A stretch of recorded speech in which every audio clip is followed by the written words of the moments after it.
After over a couple of months of reports, there are over a dozen specific rumors about the features and improvements set to be offered by the Samsung Galaxy A55 and Galaxy A35.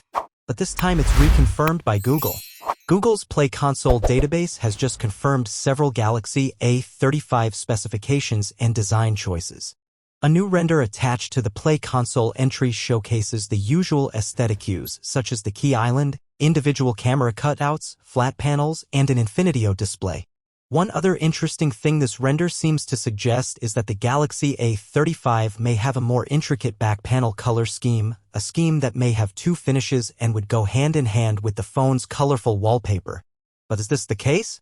Or are we looking at an embellished representation of the unannounced product? This dual-tone design element didn't show up in the live Galaxy A35 photo from the RRA, but it did show up in previously leaked renders. This new image obtained from the Google Play Console shows the same dual-tone prismatic pattern as before, but really, this might be a way for Samsung to accentuate the Galaxy A35's seemingly glossy finish. Nevertheless, if the phone has a traditional one-tone finish, you could argue this is a poor representation of the actual product, made worse by the fact that the wallpaper hints even further at prismatic light elements.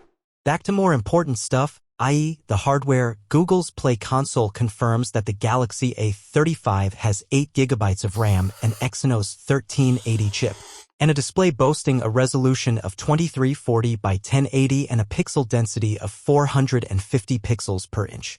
The Google database also confirms that the Galaxy A35 runs Android 14 out of the box.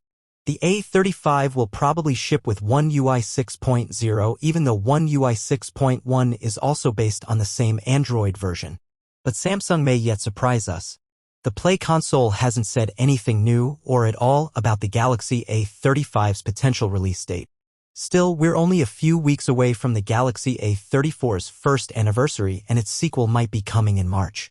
We'll keep you updated in the future. That's it. What do you think about that? Let us know in the comments section below. Subscribe to the channel if you are new. Touch you in the next one. Peace out.